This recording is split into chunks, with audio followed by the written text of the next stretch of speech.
हर हर महादेव। आप सभी जानते हैं 24 मार्च को होली है और इस दिन आपको क्या खाना चाहिए क्या नहीं खाना चाहिए, भूल से भी आपको ये चीज़ें नहीं खानी चाहिए, नहीं तो हो जाती है लक्ष्मी माँ नाराज और आती है घर में कंगाली। होली के दिन कुछ चीज़ों का विशेष ध्यान रखना है और ये चीज़ें आपको खा लेनी है जिससे होली से खूब सारी आपको खुशियाँ आए। और होली के दिन हमें कुछ चीज़ों के लिए विशेष ध्यान रखना होता है क्योंकि होली का जो पर्व है वो होलिका दहन के दिन या होली के समय नकारात्मक ऊर्जा ज़्यादा इधर उधर रहती है, तो हमें विशेष ध्यान रखना है कि होली में हमें क्या करना चाहिए क्या नहीं करना चाहिए। अगर आप होली का दहन के दिन होली में एक नारियल चढ़ाते हैं तो पूरा परिवार आपका सुखी रहता है और लक्ष्मी का आवागमन होता है। हाथ में अग्नि देवता में भी प्रसन्न होते हैं, लेकिन आपको जो नारियल है वो पानी का नहीं चढ़ाना है, सूखा नारियल चढ़ाते हैं। और एक बेटे वाली यानी एक पुत्र जिसके भी हैं एक संतान, वो होलिका दहन में अग्नि ना प्रज्वलित करें। अगर वो ऐसा करती हैं तो उसके बेटे पर या उसकी संतान पर संकट आ जाता है। तो आपको विशेष ध्यान रखना है क्या खाना है क्या नहीं, क्या करना चाहिए। और इस दिन आप एक उपाय करने से आपकी मनचाही इच्छाएं पूरी हो जाएंगी। तो दोस्तों प्लीज चैनल पर बने रहिए, झलकदानी चैनल को सब्सक्राइब कर लीजिए ताकि आपको ऐसे छोटे छोटे उपाय जो पंडित प्रदीप मिश्रा जी द्वारा उपाय किए गए हैं और वो काफ़ी कारगर साबित हुए हैं, तो जानेंगे उनके उपायों के द्वारा होली पर क्या करना चाहिए। तो प्लीज़ वीडियो को स्किप मत करना, नहीं तो आगे की आपको जानकारी नहीं मिल पाएगी। अगर आप होली का दहन में 2 या 4 पूरी यानी मीठी पूरियों का भोग लगाते हैं और मीठे पकवान का भोग लगाते हैं जैसे गुंजिया हुई पूरी हुई, तो ये काफ़ी अच्छा होता है और शुभ माना जाता है। उसमें आप होली का दहन के दिन सबसे अच्छा और ज़रूरी होता है बर्फ़ी। अगर आप बर्फ़ी का भोग चढ़ाते हैं तो उसमें माँ लक्ष्मी प्रसन्न होती हैं। दूध से बनी बर्फ़ी का भोग अवश्य लगाएं। पूरी जब भी आप मीठी पूरी का भोग लगाएंगे तो आपको 4 या 2 रखनी है, 3 पूरी कभी नहीं रखनी है। और आप जो गेहूं होता है गेहूं की बाल भी आप उसमें अर्पित कर सकते हैं। चावल, कच्चा चावल और पापड़ अवश्य चढ़ाना चाहिए। अगर ये चढ़ाते हैं आप तो ये धन संपदा के लिए होता है, आपके घर में संपन्न बहुत सारे धन लक्ष्मी का आवागमन होगा। अगर धन से संबंधित आपके घर में बहुत ज़्यादा परेशानी दिक्कत चल रही है कि आप बहुत ज़्यादा परेशान हैं, आपके घर में धन आता है रुकता नहीं है या धन आता ही नहीं है, तो होली का दहन के दिन आपको होली की अग्नि में करना है एक काम, लाल सिंदूर लेना है और लाल सिंदूर आपको एक उंगली में लगाकर आपको बोलना है ओम श्री नमः। ये लक्ष्मी का मूल मंत्र है, आप 3 बार उसको छींटे दीजिए। अगर आप ऐसा करते हैं तो आपके घर में लक्ष्मी का प्रवेश रहेगा और आपका हाथ कभी भी तंग नहीं होगा, आपके घर में कंगाली का माहौल नहीं बनेगा, आपके घर में सुख शांति समृद्धि बनी रहेगी। तो आपको ये विशेष ध्यान रखना है। होली के दिन अग्नि में आपको ध्यान रखना है कि क्या नहीं जलाना चाहिए। होली का दहन के दिन अग्नि में यानी होली में आपको कभी भी कपड़े नहीं जलाने चाहिए। होली का दहन के दिन आपको होली में कुछ प्लास्टिक या कचरा या गंदी चीज़ें भी नहीं जलानी चाहिए क्योंकि वो शुद्ध है और उससे निकलने वाली जो ऊर्जा होती है, जो अग्नि होती है, जो वास्तुकरण होता है, वो बहुत ही गंदा हो जाता है। तो इसलिए आपको विशेष ध्यान रखना है कि होली का दहन में इन चीज़ों का बिल्कुल भी ना जलाए। आपको गाय के गोबर के उपले आप होलिका दहन में रख सकते हैं, कुछ खुशबूदार चीज़ें आप उसमें रख सकते हैं, लेकिन आपको कचरा प्लास्टिक गंदी चीज़ें नहीं रखनी चाहिए।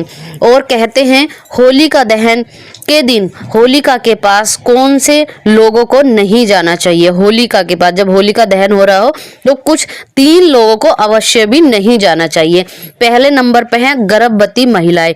जब भी होलिका दहन हो रहा हो तो वहां पर इन महिलाओं को नहीं जाना चाहिए। कहते हैं जब होलिका दहन चल रहा होता है तो जो होली है वो बहुत ही तेज प्रकोप की हैं। जब भी आप उसके इर्द गिर्द, और वो शुद्ध मानी गई है, जब भी आप उसके पास जाते हो तो उसकी जो ध्वनि निकलती है उससे आप पर गलत प्रभाव पड़ सकता है, तो इसलिए आपको बिल्कुल भी नहीं जाना। दूसरे नंबर पर आते हैं मांस मदिरा पीने वाले, शराब ड्रिंक अल्कोहल करने वाले व्यक्ति विशेष रूप से अग्नि के पास नहीं जाना चाहिए, नहीं तो वो अशुद्ध माना जाता है और गंदे लोग वहां पर नहीं जाने चाहिए। नंबर 2, खुले बालों में स्त्री को कभी भी होलिका के पास नहीं जाना चाहिए।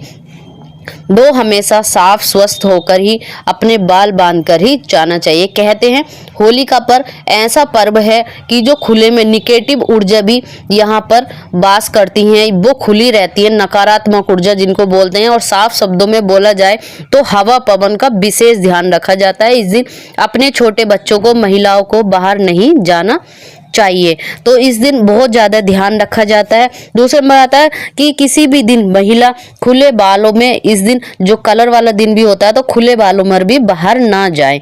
होलिका के पास तो बिल्कुल भी ना जाएं। आपको ये सावधानी बहुत ज़्यादा बरतनी होती है कि आपको विशेष ध्यान रखना है।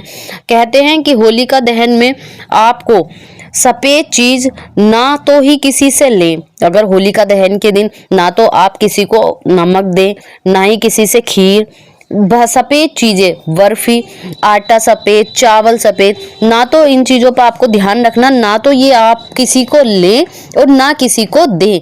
इन चीज़ों से आपके घर में नकारात्मक ऊर्जा का वास होता है, तो आपको विशेष ध्यान रखना है कि आपको ना ही तो सफ़ेद चीज़ें देनी है और ना किसी से लेनी है।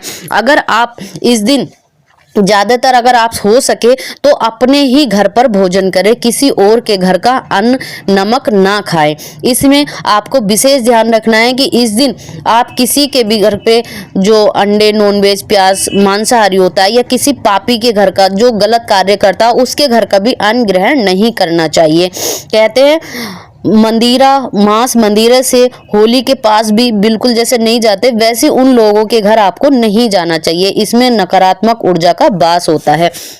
अगर हो सके तो आपको विशेष ध्यान रखना कि इस दिन आपको व्रत रखना चाहिए फलाहार से, और आपको जब आप ऐसा करते हैं तो आपके घर में माँ लक्ष्मी का वास होता है।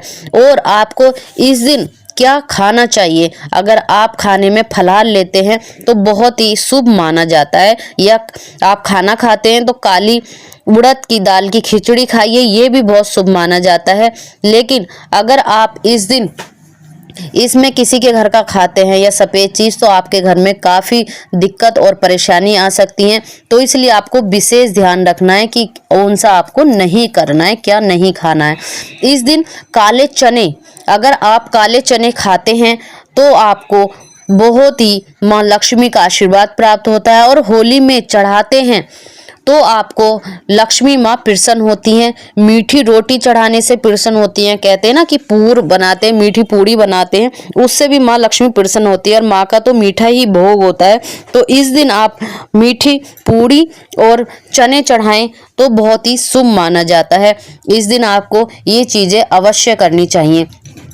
इस दिन आपको किसी पापी के घर का भी फलाहार नहीं करना चाहिए, कि जाना है तो दूर की बात, लेकिन खाना भी नहीं चाहिए। इस दिन अगर होलिका दहन के दिन आप नारियल और काली दाल की खिचड़ी खाते हैं तो ये बहुत ही शुभ होता है, माँ लक्ष्मी का आशीर्वाद आपको प्राप्त होता है। और जानेंगे कि आपको क्या नहीं करना था, कौन सी चीज़ नहीं खानी थी। प्याज लहसुन का सेवन आपको इस दिन नहीं करना था। अगर जो भी प्याज लहसुन का सेवन करते हैं वो बहुत ही माँ होलिका रुष्ट हो जाती है, माँ लक्ष्मी नहीं आती, कंगाली घर में मची रहती है। तो इस दिन आपको विशेष ध्यान रखना है कि ये चीज़ें नहीं करनी है। सबसे लास्ट पे आ जाइए कि आपके घर में बहुत ज़्यादा कोई बुजुर्ग बीमार है, पीड़ित है, बीमारी से परेशान है, उसका कोई उपाय नहीं, तो आपको होलिका दहन के दिन अगर अग्नि के सामने उस व्यक्ति को खड़ा करते हैं 5 मिनट, तो उस व्यक्ति के पापों का नाश होता है, बीमारी से छुटकारा मिलता है। और होलिका दहन की जो अग्नि जल रही होती है उस पे खड़ा करके उसके कई तरह के बीमारियां नष्ट हो जाती हैं। लेकिन जो व्यक्ति नहीं जा सकता है वहां पर, तो उस व्यक्ति के लिए क्या करें? जी बिल्कुल उसके लिए भी कर सकते हैं। जो व्यक्ति चारपाई पर पड़ा है, बहुत ज़्यादा परेशान है, वो नहीं जा सकता, तो उसके लिए रात को जब आग होली का दहन हो जाता है, उसकी राख बचती है, उस राख को आप लेकर आइए और घर पर आकर उस व्यक्ति को टीका लगा दीजिए। और आप भी रंग खेलते हैं या होली के दिन, तो आप भी अपने माथे पर ये टीका लगाकर जाइए। ऐसे अगर आप करते हैं तो व्यक्ति की कभी भी अकाल मृत्यु नहीं होती है, घर में कलेश नहीं होता है और उसके घर में माँ का आशीर्वाद प्राप्त होता है। तो अगर आप ऐसा करते हैं तो ये बहुत ही अच्छा है। लेकिन कुछ लोग सोचते हैं कि गर्म राख है, कैसे लेकर आएंगे? तो आप जी शाम को नहीं तो सुबह को जब ठंडी हो जाती है तब भी आप ला सकते हैं उस राख को, और उसी का टीका लगाइए उस बुजुर्ग को भी और अपने आप को भी, और जिसको चाहते हो अपने बच्चों को या किसी को भी, तो उनको भी आप ये कर सकते हो। किस तरह से पूजा की थाल सजानी चाहिए वो मैंने सब इसी में दे रखा है। तो इस महा होली पर आपको भूल से भी क्या खाना है और क्या नहीं खाना है वो सारी चीज़ें मैंने आपको बताई हैं। तो प्लीज़ झलकदानी चैनल को सब्सक्राइब कर लीजिए। अगर आपको कुछ जानना है, कुछ पूछना है, तो प्लीज़ आप कमेंट करके जान सकते हैं। झलकदानी चैनल में आपका स्वागत है और आपको ऐसी जानकारियाँ, रोचक कहानी आपको बताते रहेंगे। और होली की ढेर सारी बधाइयाँ आपको, आपके पूरे परिवार को। और आपकी होली कैसी रही प्लीज़ कमेंट करके हमें अवश्य बताइए। आपने ये उपाय करके देखे, उससे आपको कितना लाभ मिला, प्लीज ये भी मुझे कमेंट करके बताइए। अगर आप ऐसे कमेंट करते हैं तो बहुत अच्छा लगता है। और कहते हैं पंडित प्रदीप मिश्रा जी तो काफ़ी सारे उपाय बताते हैं, लेकिन उनके उपाय कारगर हैं। वही चीज़ हम लोगों ने भी की है, जो ज्ञान मैं आप लोगों के साथ बांट रही हूँ वही सारी चीज़ें हैं। बहुत अच्छा लगा। अगर मुझे लाभ हुआ है तो आपको भी अवश्य लाभ होगा। हर हर महादेव।